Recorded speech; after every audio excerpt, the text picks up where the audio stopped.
एक घने जंगल में एक कछुआ रहता था जिसका नाम टुप्पू था।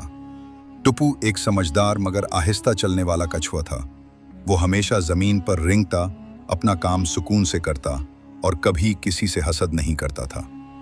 एक दिन एक नन्हा परिंदा जिसका नाम पिप्पी था, दरख्त पर बैठा टुप्पू को देखकर हंसने लगा। टुप्पू भाई, आप इतने सुस्त क्यों हैं? मेरी तरह उड़ क्यों नहीं लेते? उड़ना ही तो असल मजा है।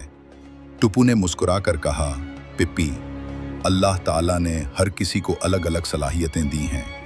मैं जमीन पर खुश हूं, तुम आसमान में खुश हो। मगर पिप्पी रोज मजाक उड़ाता। वो टुप्पू को चराता और फख्र से उड़कर दिखाता।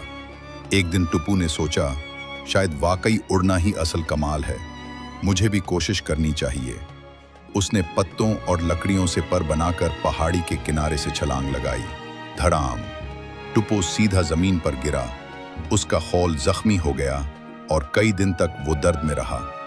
जब पिप्पी को पता चला, वो फौरन शर्मिंदा होकर आया और बोला, टुप्पू भाई, मुझे माफ कर दो, मैंने मजाक में आपको नुकसान पहुंचा दिया।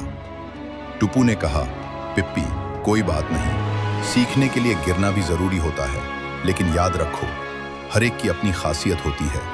अपनी पहचान में खुश रहो और दूसरों को भी खुश रहने दो।